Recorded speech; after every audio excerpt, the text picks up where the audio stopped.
Notre invité, c'est Benoît Grunemwald, que l'on retrouve comme chaque mois. Bonjour Benoît. Bonjour. Expert en cybersécurité chez EZ. Merci Benoît d'être là. Deux actus brûlantes, on va dire. Tesla, on va en parler dans un instant. Pour commencer, Spotify, est-ce que vous pouvez nous expliquer ce qui s'est passé chez Spotify avec ses comptes ? En fait, chez Spotify, il ne s'est rien passé. À l'origine, on a une base de données que l'on trouve dans le Darknet qui contient 380 millions d'adresses. Et ces adresses, malheureusement, coïncident avec des comptes Spotify.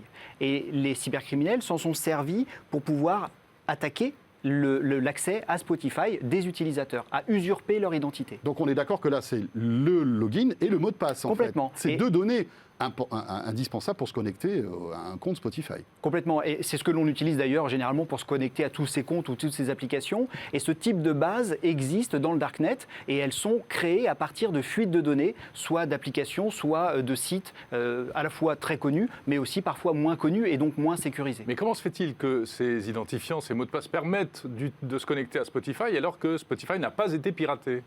Eh bien, lorsque l'on fait du recyclage de mots de passe, alors le recyclage, ça marche très bien lorsque l'on fait dans l'environnement. Par contre, en termes de mots de passe, le recyclage, c'est une mauvaise idée. C'est-à-dire que l'on va utiliser un mot de passe que l'on a déjà utilisé sur d'autres sites. Et lorsque le cybercriminel va utiliser des outils automatiques en plus, pour lui, c'est vraiment très simple. Il le fait pas à la main. Complètement. Eh bien, il va utiliser le login et le mot de passe qu'il trouve dans ce fichier et l'essayer sur différents sites. Et si malheureusement vous avez recyclé votre mot de passe, eh bien il pourra rentrer sur le site sans même avoir à l'attaquer. Donc ce sont les utilisateurs qui sont fautifs quelque part. C'est l'hygiène informatique qu'il faut effectivement modifier et le message à faire passer, c'est ne recyclez pas vos mots de passe. Benoît, mais alors ça sert à quoi de pirater mon compte Spotify ? Bon, bien sûr, je peux écouter la musique gratuitement, mais en fait, ça va beaucoup plus loin que ça. En fait, les pirates s'en servent pour d'autres choses. Oui, alors ça peut aller beaucoup plus loin, notamment, on pourrait imaginer que certains artistes qui seraient en manque de notoriété ou qui voudraient avoir une belle croissance, notamment grâce à Spotify, eh bien, puissent utiliser ces comptes-là et aller eux-mêmes s'ajouter ou même se noter de manière illégitime. Gonfler les statistiques de streaming, en fait. Complètement. Donc on a déjà vu cela. Voilà, donc ils achètent de l'audience comme on achète parfois des faux followers, etc. C'est exactement le cas. Ça, c'est la première chose. Joli petit business, hein. Ouais, Incroyable. Et alors, la morale de l'histoire, quand même, François, côté utilisateur, c'est qu'il faut arrêter d'utiliser le même mot de passe partout. Complètement. Et surtout, il faut vérifier si celui-ci n'a pas été victime d'une fuite de données. Et pour ça, il y a un site. Alors, il y a un site qui est très connu qui s'appelle Have Been Pwned. J'ai été troué. Et je fais partie d'une liste ce site-là, vous mettez votre adresse email. Alors surtout, on ne met pas son mot de passe. On est bien sûr d'aller sur le site officiel et pas sur un autre site. Et on met son adresse email. Et de là, il va nous sortir la liste des sites potentiellement dans lesquels on a été troué. Have been pwned. Ou alors on utilise un gestionnaire de mots de passe qui est plutôt pratique, où on n'a même plus besoin de retenir les mots de passe. Complètement. Dans l'autre, par exemple, vous mettez tous vos logins et tous vos mots de passe. Et de manière régulière, on va vérifier si vous êtes dans une base de données de ce type-là. C'est peut-être ça le futur d'ailleurs, des mots de passe qui sont générés automatiquement, qui sont renouvelés automatiquement, et on n'a même plus besoin de les retenir. Complètement. Pour ma part, moi j'utilise que le gestionnaire de mot de passe. Je ne retiens plus aucun mot de passe depuis des années. Benoît, quel conseil peut-on donner à tous ceux qui nous regardent, qui ont Spotify ? Au minimum, si on n'a pas un gestionnaire de mot de passe, qui est l'idéal, il faut changer son mot de passe régulièrement, tous les combien à peu près ? Alors, sur un site comme Spotify, qui malheureusement ne propose pas l'authentification forte, c'est-à-dire une petite application ou un SMS qu'on vous envoie avec généralement 6 chiffres pour bien s'assurer que c'est vous, eh bien, on va dire qu'on va le changer une fois par an. Alors, il ne faut pas le changer non plus trop fréquemment parce qu'après, on l'oublie. On est tenté de mettre des mots de passe trop simples. Donc, une fois par an et surtout, si possible, activer l'authentification forte parce que dans ce cas-là, même si les pirates avaient le login et le mot de passe, ils ne pourraient pas se connecter puisque c'est nous qui donnons le dernier sésame qui est l'authentification. Mais pourquoi il n'y a pas d'authentification forte chez Spotify ? C'est un choix stratégique de sécurité. Elle n'existe pas ou elle n'est pas activée par défaut ? Aujourd'hui, elle n'existe pas. Aux dernières informations que l'on a, elle n'est pas disponible du tout.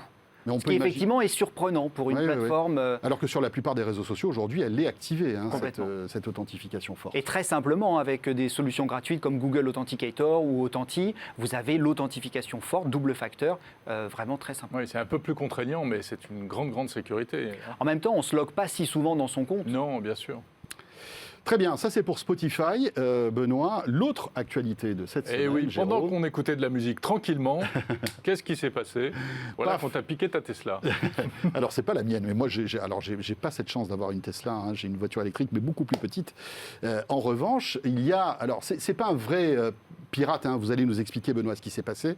C'est un ingénieur en informatique, en sécurité, qui a réussi à pirater, en tout bien, tout honneur, une Tesla. C'est ça? Complètement. Cela vient d'une université en Belgique et ce chercheur en cybersécurité a réalisé un proof of concept. Donc il a réussi à s'appuyer sur une faille BLE, Bluetooth Low Energy, et de pouvoir commencer par récupérer l'identifiant de la voiture, d'aller à côté de la clé, donc on est en Bluetooth, donc à distance, aller à côté de la clé, pouvoir récupérer d'autres informations sur la clé. À distance, mais pas très loin. D'ailleurs, on le voit très bien sur les images. Là. Il Complètement. s'approche des propriétaires. Et dans le proof of de la concept, il voiture. dit qu'il faut à peu près 30 mètres. Finalement, c'est la portée du La Bluetooth. portée du Bluetooth. Voilà, là, Et à partir de là, il a piqué le mot de passe. Voilà, donc vous injectez un firmware dans la clé, donc vous reprogrammez la clé, et de là, vous arrivez à récupérer plusieurs séquences, des codes, notamment pour ouvrir les portes, avant, les portes qui s'ouvrent, les jolies portes papillons, Oui. et pourquoi pas le coffre.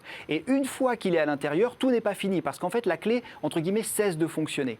Et donc là, il faut utiliser le port service, qui va permettre notamment aux techniciens, aux réparateurs, de faire des diagnostics sur la machine et de programmer la nouvelle clé, la clé pirate, comme étant une clé légitime. Et de C'est-à-dire là, que- on peut démarrer. Et là, on peut démarrer. La clé piratée ne peut pas faire démarrer la voiture, elle ne Exact. peut que l'ouvrir. Tout à fait. Donc après, il y a une autre Il y a une deuxième manipulation. manip. On est bien sur Ouais, deux d'accord. phases qu'il faut enchaîner Ouais. pour pouvoir partir avec la voiture. Alors, c'est un peu inquiétant quand même. Est-ce que c'est une faille grave? Ou alors, vu que c'est fait par un chercheur, on se dit qu'il y a finalement très peu de chances que ce soit ce soit réel et que ce soit fait réellement? Alors, ce qu'on peut se dire, c'est que si le chercheur l'a trouvé, des cybercriminels peuvent le trouver. L'avantage que ça soit trouvé par un chercheur, on espère en premier, c'est que lui va avertir Tesla en avance, leur laisser le temps de corriger la faille, le bug, et de pouvoir déployer la mise à jour sur les Tesla.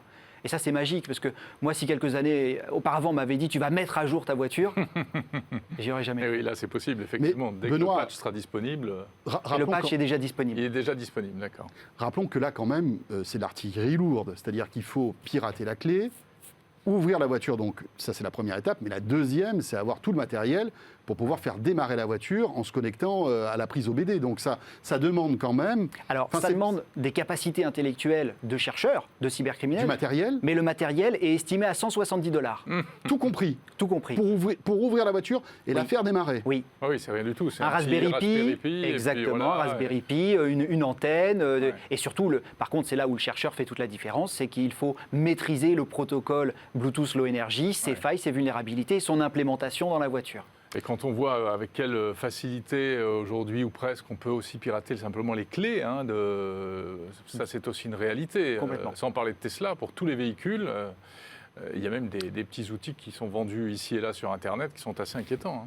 Alors, Benoît, malgré tout, Tesla est quand même assez sûr de sa sécurité, puisque je crois qu'ils offrent une Model 3 à des pirates qui réussiraient à hacker la voiture. C'est ça? Alors, ils ont eu offert effectivement une Model 3 C'est dingue. On va s'y mettre, hein. à des pirates donc éthiques, Oui. donc qu'on va classer dans la catégorie hacker.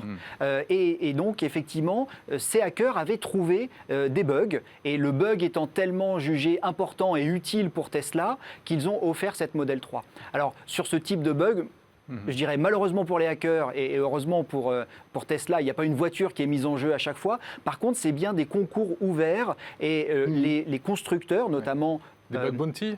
les bug bounty, tout Ouais. à fait, qui ont une vision réaliste de la cybersécurité, vont proposer des lots à ceux qui vont réussir à rentrer Oui, Apple fait ça régulièrement.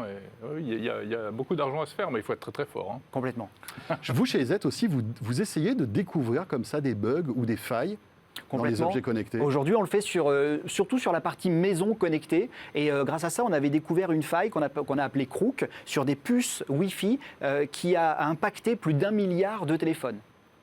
C'est incroyable. Ouais. Et là, de la même manière, on fait ce que l'on appelle le responsible disclosure, c'est-à-dire qu'on avertit avant le fabricant, on lui laisse le temps de créer la mise à jour, et ensuite on publie nos recherches qui permettent Voilà. d'informer la communauté et surtout d'aider à ce que d'autres puissent trouver des failles dans d'autres systèmes. Ce qui a été le cas pour Tesla, hein, d'ailleurs aussi. Et ce qui est de la même effectivement le manière, cas hein. pour C'est-à-dire Tesla. que Ouais. quand cette vidéo est sortie, la mise à jour sur les Tesla a été Oui, faite la faille pour était déjà combler corrigée, la en faille. fait. hein. Complètement, complètement. On a évité à ce que les propriétaires de Tesla ne dorment dans leur voiture. Très bien, Très merci bien. beaucoup Benoît Merci, pour merci à vous. ces deux actualités passionnantes, vraiment, comme quoi tous les mois il y a au moins une actualité. Et puis on voit bien que ça nous touche cybersécurité. directement. Alors même si on n'a pas tous des Tesla, mais en revanche, l'affaire Spotify est très concernante, comme on dit. Voilà, rappelons que vous êtes expert cybersécurité chez EZ, donc, hein, l'éditeur d'antivirus et de suites de sécurité qu'on peut installer sur son PC ou sur Mac ou même sur son smartphone. Merci beaucoup. Merci. Tiens, si on faisait un petit point sur notre question, justement, Mais puisqu'on bien est sûr. complètement dans le sujet. Allez, on y va. Justement, on vous questionne, est-ce que vous changez régulièrement de mot de passe? Eh bien, Jérôme, pour l'instant, c'est toujours un nom Voilà. qui est difficile. Benoît, Mais- ça ne doit pas vous faire plaisir, hein, ce résultat. Mais je n'en doute pas, après avoir vu et entendu Benoît, tu vas voir, la tendance, je suis sûr, dans quelques jours, va s'inverser. Espérons-le, parce que c'est vrai que là, pour l'instant, c'est pas joli. On est à 26% de oui, 73,7% de non. Rappelons que les conséquences peuvent être graves, hein. Ransomware, enfin, tous La ces perte trucs-là. d'accès à ces emails, La perte d'accès à commencer ces par emails, là, hein. c'est compliqué. hein. Oui, le mot de passe de l'email, il faut que ce soit le plus solide et que vraiment on ne l'utilise nulle part ailleurs. C'est le Graal parce que notamment il permet de récupérer d'autres mots de passe que Bien l'on aurait sûr. perdus sur des comptes. Et puis vous savez quoi, c'est rigolo de changer les mots de passe. Moi je me suis amusé à changer le mot de passe de mon compte Spotify il y a quoi, Ouais. il y a 3-4 jours. Évidemment, créatif, tu veux dire. non, mais toute ma famille d'un coup m'envoie des SMS. et là on voit les services qui sont utilisés. Parce que d'un coup, Ah, mais ça, Spotify marche plus, qu'est-ce qui se passe? Tu as dû connaître ça toi aussi, hein. Franchement. Ah oui, et c'est là, parce que tu donnes ton compte à tout le monde. Voilà. Bon, enfin, tout le monde, non, à la famille, quoi, quand même, c'est normal.